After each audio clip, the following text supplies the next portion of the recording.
OK. Donc maintenant, parlons un peu de position nette internationale selon la balance des paiements.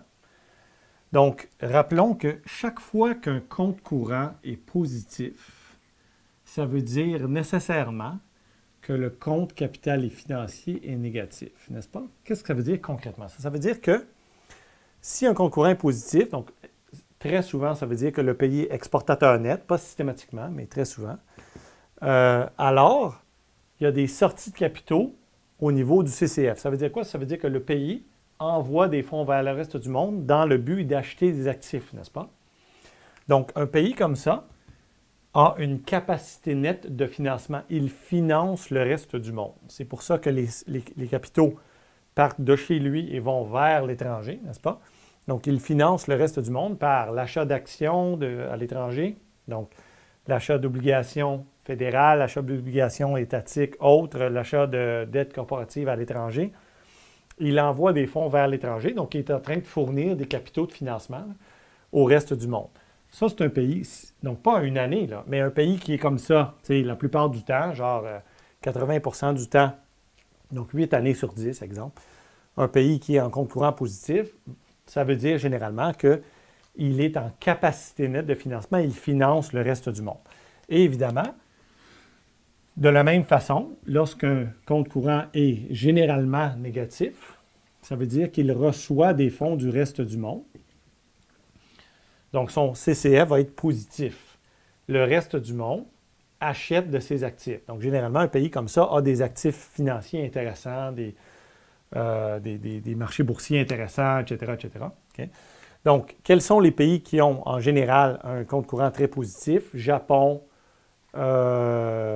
Allemagne, Suisse, même la Chine est plutôt comme ça. Et compte courant négatif, en général, États-Unis, le plus gros. Okay? Donc, eux, ils obtiennent beaucoup de financement du reste du monde parce que leurs marchés sont très intéressants. Donc, le reste du monde veut envoyer des fonds vers les États-Unis. Et donc, ils reçoivent des entrées au niveau du compte capital et financier et ils sont importateurs nets. Et voilà. Et donc, chaque fois qu'un compte courant est négatif, donc chaque fois qu'un compte courant est négatif, ça donne l'équivalent en hausse de ce qu'on appelle la dette extérieure nette. La dette extérieure nette. Donc, nous avons une dette envers l'étranger.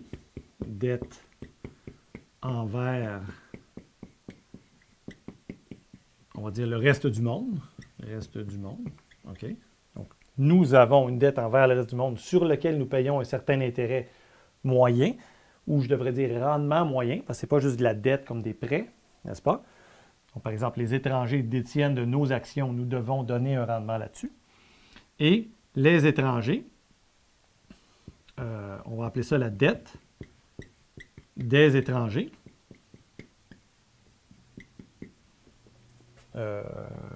Étrangers, oui, du reste du monde. Envers nous, on va appeler ça comme ça. OK? Donc, la dette que nous payons envers l'étranger, ce n'est pas nécessairement le même rendement moyen que ce que la dette que les étrangers, comme la dette des étrangers envers nous, qu'eux, ils doivent payer comme rendement, n'est-ce pas?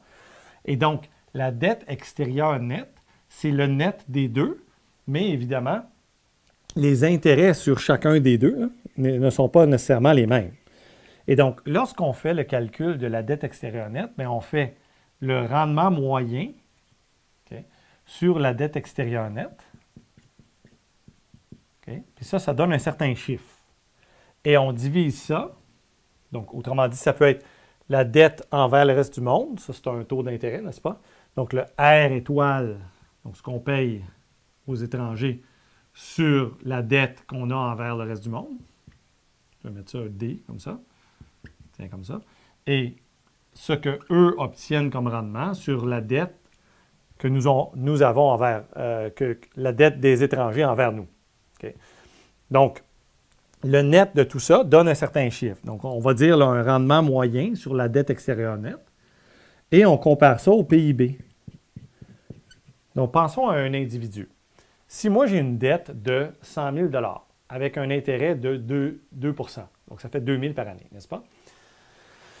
Ça, c'est pas trop grave si mon 2000 par année est amplement couvert par la hausse de mon revenu annuel. Donc, si, par exemple, en ce moment, mon revenu annuel, on va dire, est de 100 000, OK, pour faire des chiffrons.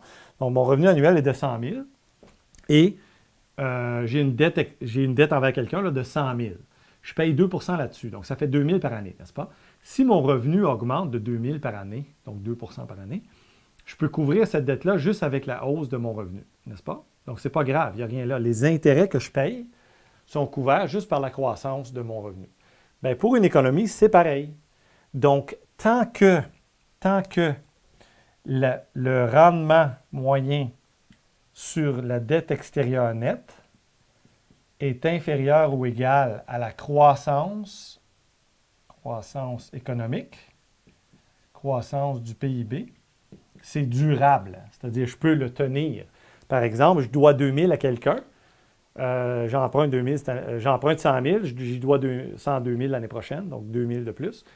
Mais mon revenu augmente de 3 donc je fais encore plus que ce que je dois en intérêt. Donc, ce n'est pas trop grave, n'est-ce pas? Donc, tant que la croissance de mon PIB est supérieure au rendement moyen que je dois payer sur la dette extérieure nette, ce n'est pas trop grave. Et donc, ce qu'on fait généralement, c'est que lorsque un pays a une grosse dette envers l'étranger, on calcule le net de tout ça. Donc, ça donne un certain chiffre. On compare au PIB, puis on dit, bien, en pourcentage du PIB, est-ce que ça, c'est supérieur ou inférieur à la croissance moyenne de ce pays-là? Donc, lorsque c'est inférieur, lorsque c'est supérieur juste pendant quelques années, c'est pas grave. Mais si c'est systématiquement, comme on dit, structurellement supérieur, c'est là qu'il y a des problèmes. Le pays, à un moment donné, va avoir des problèmes. C'est un setup de Ponzi, on va dire. Donc, c'est-à-dire que le pays, à long terme, à très long terme, là, de façon année après année après année, il ne peut pas couvrir ses intérêts avec sa croissance économique. Et donc, un jour ou l'autre, il va avoir un problème. Okay? Donc, généralement, les pays qui sont comme ça, un jour ou l'autre, il y a une fin à cette affaire-là et ça s'arrête là. Donc, dans le cas des États-Unis, beaucoup de gens pensent qu'ils ont un gros problème. Non. Donc, le rendement moyen qu'ils payent sur leur dette extérieure nette, c'est environ 1 de leur PIB, alors que leur croissance économique interne est entre 2 et 3 Et donc, il n'y a absolument aucun problème.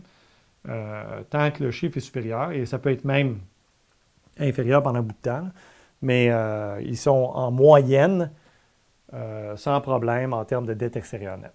Okay? Donc, ça, c'est les positions nettes internationales des pays.